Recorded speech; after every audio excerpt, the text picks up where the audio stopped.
பாரிஸ்தானின் உறுப்பு கட்சிகள் இடையே நிலவும் கருத்து மோதல்கள் என்பது இயல்பானது என்பதால் அது தீவிரம் அடையாமல் கட்டுப்படுத்தும் பொறுப்பு அதன் உறுப்பு கட்சிகளின் தலைவர்களுக்கு இருக்க வேண்டும் என்று மாசிசா கட்சியின் தலைவர் டதஸ்ரீ விகாசியோங் தெரிவித்துள்ளார். மாசிசாவின் ஒரு சில தலைவர்களும் பாரிஸ்தான் தலைமையின் மீது அதிருப்தியில் இருப்பதை தாம் நிராகரிக்கவில்லை என்று குறிப்பிட்ட அவர், ஆனால் அது தீவிரமடையாமல் பாதுகாக்க வேண்டியது பாரிஸ்தான் உறுப்பு கட்சி தலைவராக தமது பொறுப்பு என்று அவர் தெரிவித்தார். சபா தேர்தலில் மாசிசா போட்டியிடவிருக்கும் சட்டமன்றங்களை தேர்வு செய்து வேட்பாளர்கள் பட்டியலையும் பாரிஸ்தான் தலைமைக்கு வழங்கி இருப்பதாக அவர் கூறினார். பாரிஸ்தானின் உறுப்பு கட்சியாக மாசிசா தேர்தலை எதிர்கொள்வதில் சபா மாசிசாவுக்கு எந்த ஒரு சிக்கலும் இல்லை என்று அவர் கூறினார். சபாவில் கடந்த 34 ஆண்டுகளாக மாசிசா செயல்பட்டு வருவதால் சபா சட்டமன்ற தேர்தலில் மாசிசா போட்டியிடுகிறது என்று அவர் விளக்கமளித்தார். அடுத்து திரங்கானு சட்டமன்ற தேர்தலிலும் பாரிஸ்தானின் உறுப்பு கட்சியாக மாசிசா போட்டியிடும் என்றும் அவர் உறுதிப்படுத்தினார். அரசாங்கத்தை அமைக்கும் திறன் பாஸ் கட்சிக்கு இல்லை என்று பொருளாதாரத்துறை முன்னாள் அமைச்சர் டதஸ்ரீ ரவிசி ரம்லி கருத்து தெரிவித்துள்ளார். பாஸ் கட்சிக்கு அடிப்படையில் என்ன தகுதி இருக்கிறது என்று அவர் கேள்வி எழுப்பினார். அவர்கள் ஆளும் மாநிலங்களில் என்ன வளர்ச்சியை பாஸ் கட்சி பதிவு செய்துள்ளது? ஒரு நிர்வாகத்தை வழிநடத்த பொருளாதார கட்டமைப்பு தேவை. பாஸ் கட்சியிடம் எந்த ஒரு பொருளாதார கொள்கைகளோ வருமானத்தை ஈட்டுவதற்கான எந்த ஒரு முன்னெடுப்புகளோ இல்லை என்று டதஸ்ரீ ரவிசி ரம்லி சுட்டிக்காட்டினார். பாஸ் கட்சி அனுதாபத்தை மட்டுமே தேடி மக்களிடமிருந்து ஆதரவை பெற்று வருவதாக அவர் குறிப்பிட்டார். கிளந்தான் திரங்கானுவை ஆட்சி செய்து வரும் பாஸ் கட்சி அந்த மாநிலங்களில் எந்த ஒரு முன்னேற்றத்தையும் அடையவில்லை. இதுவரையும் முந்தைய அரசாங்கம் கட்டி எழுப்பிய வளத்தை வைத்து அதன் மூலமாக பெறும் வருவாயை கொண்டு மட்டுமே ஆட்சி நடத்துகிறது என்று அவர் கூறினார். கிளந்தானிடம் 12 அரசு நிறுவனங்கள் உள்ளது. இந்த 12 நிறுவனங்களும் முந்தைய மாநில அரசால் தோற்றுவிக்கப்பட்டது. அதன் மதிப்பை விடவும் அதன் வருவாய் மிகவும் குறைவு. திறமையான நிர்வாகத்தை அந்த நிறுவனங்கள் கொண்டிருந்தால் அதன் வருவாய் தற்போதைய வருவாயை விடவும் அதிகமாக இருந்திருக்கும் என்று டதஸ்ரீ ரவிசி ரம்லி தெரிவித்தார். பெர்சாத்து கட்சியில் எடுக்கப்படும் ஒரு சில சுயநலமான முடிவுகள் அதன் கூட்டணியான பெரிகாத்தானையும் பாதிக்கும் என்பதை முஹிதீன் உணர வேண்டும் என்று பெரிகாத்தானின் இந்திரா மக்கோத்தா நாடாளுமன்ற உறுப்பினர் டாக்டர் சைஃபுடின் அப்துல்லா தெரிவித்துள்ளார். முஹிதீன் முன்பு போல இல்லை என்பதை தம்மால் உணர முடிவதாக அவர் கூறினார். கடந்த காலங்களில் முஹிதீனுக்குள் இருந்த தலைமைத்துவம் இப்போது மழுங்கிவிட்டது என்று டாக்டர் சைஃபுடின் அப்துல்லா குறிப்பிட்டார். பெர்சாத்துவுக்குள் ஏற்படும் சிக்கல்களை தீர்க்கும் போது எந்த ஒரு தரப்பினரும் பாதிக்கப்படாமல் தீர்வுகள் வழங்கப்பட வேண்டும் என்பதை முஹிதீன் மீறிவிட்டார். கடந்த ஓராண்டு காலமாகவே முஹிதீன் அவரின் தலைமை பண்புகளை மெல்ல மெல்ல இழந்து வருவதை தாம் உணர்ந்திருப்பதாக டாக்டர் சைஃபுடின் அப்துல்லா கூறினார்.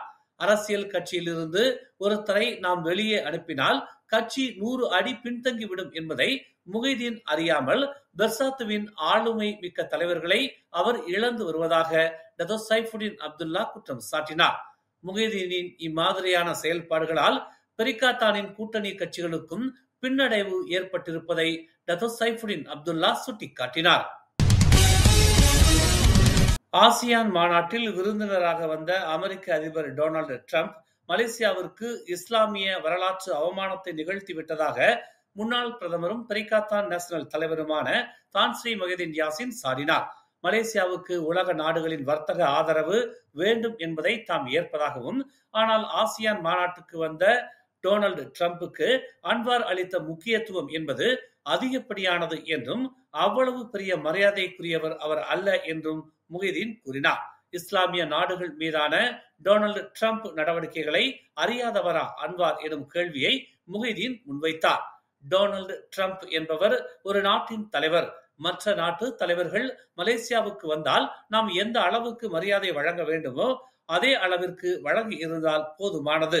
ஆனால் நேற்றும் இன்றும் டொனால்டு டிரம்புக்கு வழங்கப்பட்ட மரியாதை என்பது ஆசியான் மாநாட்டுக்கு வந்திருந்த மற்ற நாடுகளின் தலைவர்களை விடவும் அதிகமாக இருந்ததாக முஹிதீன் தெரிவித்தார். மலேசிய வரலாற்றில் நேற்றும் இன்றும் டொனால்டு டிரம்புக்கு அளிக்கப்பட்ட முக்கியத்துவம் கருப்பு புள்ளியாகவும், இஸ்லாமிய நாடுகளுக்கு மத்தியில் மலேசியாவுக்கு பெரும் அவமானம் என்றும் தான் ஸ்ரீ முஹிதீன் யாசின் கடுமையாக சாடினார். மலேசியா நேற்று அமெரிக்காவுடன் கையெழுத்திட்ட வர்த்தக ஒப்பந்தம் நாட்டின் பொருளாதார இறையாண்மையை குறைமதிப்பிற்கு உட்படுத்தும் என்று பெரிக்காத்தான் தேசிய பொதுச் செயலாளர் அஸ்மின் அலி தெரிவித்துள்ளார். புத்ராஜயாவை வாஷிங்டனின் வர்த்தகம் மற்றும் முதலீட்டை சுற்றியுள்ள விதிமுறைகளை பின்பற்றும்படி அந்த ஒப்பந்தம் கட்டாயப்படுத்துகிறது என்று அவர் சுட்டிக்காட்டினார். மலேசியா அமெரிக்கா பரஸ்பர வர்த்தக ஒப்பந்தத்தின் மிகவும் சேதப்படுத்தும் பிரிவுகளில் ஒன்று மலேசியா மற்ற நாடுகளுக்கு எதிரான எந்த ஒரு அமெரிக்க வர்த்தக கட்டுப்பாடுகள் அல்லது தடைகளையும் அப்படியே நகலெடுக்க வேண்டும் என்றும், அதாவது அமெரிக்காவின் வழியை பின்பற்ற வேண்டும் என்றும் கூறுவதாகும் என சர்வதேச வர்த்தக மற்றும் தொழில்துறை முன்னாள் அமைச்சரான அஸ்மின் அலி தெரிவித்தார்.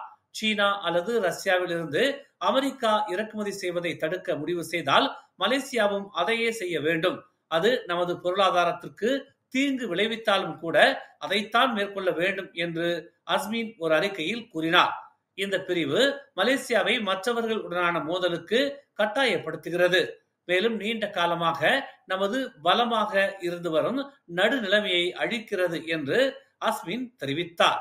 இந்த ஒப்பந்தம் வெளிநாட்டு சான்றிதழ் வழங்குநர்களை அங்கீகரிப்பதன் மூலம் மலேசியாவின் ஹலால் சான்றிதழ் முறையை பலவீனப்படுத்துகிறது என்றும் அவர் குற்றம் சாட்டினார். சில குறுகிய கால நன்மைகள் நீண்ட கால சேதத்துடன் ஒப்பிடும் போது ஒன்றும் இல்லை என்று அவர் தெரிவித்தார். ஒப்பந்தத்தை செயல்படுத்துவது மலேசியாவை வலிமையாக்காது. அது நமது இறையாண்மை, நடுநிலைமை மற்றும் நமது பொருளாதார எதிர்காலத்தை சரணடைவதை குறிக்கும் என்று அவர் தெரிவித்தார். மழலையர் பள்ளி ஆசிரியை ஒருவர் தனது கணவர் போல் நடித்த ஒரு நபரிடம் இருந்து வாட்ஸ்அப்பில் வந்த செய்திகளால் ஏமாற்றப்பட்டு 1 லட்சம் ரிங்கிட் வரைக்கும் இழந்துள்ளார். 52 வயதான பாதிக்கப்பட்ட பெண்ணிடம் ஒரு தனியார் நிறுவனத்தின் பொது மேலாளரான தனது கணவருக்கு ஒரு வணிக விஷயத்தில் உதவுவதற்காக கடன் கேட்கப்பட்டதாக ஜொகூர் பாரு செல்லாத்தான் காவல்துறை தலைவர் ACP ரவூப் சலாமாட் கூறினார். மோசடி செய்பவர் கணவரின் வங்கிக் கணக்கு பயன்படுத்த முடியாதது என்று தெரிவித்ததாக அவர் கூறினார். இந்நிலையில் பாதிக்கப்பட்டவர் கடந்த வெள்ளிக்கிழமை 3 வெவ்வேறு கணக்குகளுக்கு மொத்தம் 1 லட்சம் ரிங்கிட் மதிப்புள்ள 7 வங்கி பரிவர்த்தனைகளை செய்தார் என்று அவர் இன்று ஒரு அறிக்கையில் கூறினார். பணம் செலுத்திய பின்னரே 1 வார கால வணிக பயணத்தில் சீனாவில் இருந்த தனது கணவரை அவர் தொடர்பு கொண்டார். ஆனால் கணவரோ தனது வாட்ஸ்அப் கணக்கு ஹேக் செய்யப்பட்டதாக மனைவியிடம் தெரிவித்துள்ளார். இதனை அடுத்து பாதிக்கப்பட்ட பெண் தான் ஏமாற்றப்பட்டதை உணர்ந்ததாகவும் நேற்று போலீசில் இது குறித்து புகார் அளித்ததாகவும் ரவூப் கூறினார். சாலை போக்குவரத்து துறையான JPJ 2 மாத காலத்திற்கு நிலுவையில் உள்ள சம்மன்களில் 50 விழுக்காடு தள்ளுபடியை அறிவித்துள்ளது. வாகன ஓட்டிகள் நவம்பர் 1ஆம் தேதி முதல் டிசம்பர் 30, 2025 வரை தங்கள் கட்டணங்களை செலுத்தலாம் என்று JPJ தலைமை இயக்குனர் டத்தோ AD ஃபட்லி ராம்லி தெரிவித்தார். கூட்டுத்தொகைக்கு தகுதியற்றவர்களை தவிர அனைத்து சம்மன்களுக்கும் தள்ளுபடி பொருந்தும் என்று அவர் குறிப்பிட்டார். JPJ கவுண்டர்கள் அல்லது கிடைக்கக்கூடிய ஆன்லைன் கட்டண வழிமுறைகள் மூலம் சலுகையை பயன்படுத்திக் கொள்ளுமாறு அவர் பொதுமக்களுக்கு அறிவுறுத்தினார். நவம்பர் 1ஆம் தேதி முதல் டிசம்பர் 30, 2025 வரை 50 விழுக்காடு தள்ளுபடி கிடைக்கும் என்பதால் தங்கள் சம்மன்களை தீர்த்து வைக்க 2 மாத கால அவகாசத்தை பயன்படுத்திக் கொள்ளுமாறு பொதுமக்களை கேட்டுக் கொள்வதாக டத்தோ AD ஃபட்லி ராம்லி ஒரு சிறப்பு ஊடக சந்திப்பில் தெரிவித்தார். தென் சீன கடல் தொடர்பான பிரச்சனைகள் பிராந்திய கட்டமைப்பிற்குள் மற்றும் அதன் கூட்டாளிகளுடன் இணைந்து வெளிப்புற சக்திகளின் தலையீடு அல்லது திணிப்புகள் இல்லாமல் தீர்க்கப்பட வேண்டும் என்று ஆசியான் விரும்புவதாக பிரதமர் டத்தோஸ்ரீ அன்வார் இப்ராஹிம் தெரிவித்தார். இன்று 20வது கிழக்கு ஆசிய உச்சி மாநாட்டிற்கு தலைமை தாங்கிய அன்வார் வெளிப்புற சக்திகள் இந்த செயல்முறையை ஆணையிட முயன்றால் விஷயங்கள் மிகவும் சிக்கலானதாகவும் பதட்டமாகவும் மாறும் என்று தெரிவித்தார். நிச்சயமாக விரிவான விவாதங்கள் நடந்துள்ளன என்று குறிப்பிட்ட அவர் இந்த நடத்தை விதிகளை உருவாக்க அனைத்து தரப்பினரும் ஒப்புக்கொண்டதில் மகிழ்ச்சி அடைவதாக தெரிவித்தார். ஆனால் எல்லா பிரச்சனைகளிலும் இருப்பது போலவே ஆசியானுக்குள் தீர்க்கப்பட வேண்டும் என்றும் ஆசியான் பிராந்தியத்தில் உள்ள கூட்டாளிகளுடன் தீர்க்கப்பட வேண்டும் என்றும் தாங்கள் விரும்புவதாக அன்வார் குறிப்பிட்டார். இது வெளிப்புற சக்திகளால் திணிக்கப்பட்டு கட்டளையிடப்படுவதாக காணப்படும் தருணத்தில் விஷயங்கள் மிகவும் சிக்கலானதாகவும் பதட்டமாகவும் மாறும் என்று அன்வார் தெரிவித்தார். மேலும் செய்திகளை தெரிந்து கொள்ள தமிழ் மலர் நாளிதழை பாருங்கள். உடனுக்குடன் செய்திகளை தெரிந்து கொள்ள தமிழ் மலர் இணையதளம், தமிழ் மலர் செயலி மற்றும் மலர் டிவி யூடியூப் சேனலை வலம் வாருங்கள். எங்களோடு இணைந்திருக்க மலர் டிவியை பதிவு செய்து கொள்ளுங்கள். உறவுகள் மகிழ்ந்திட விருப்பம் மற்றும் பகிர்வு சேவையை சொடுக்கிடுங்கள்.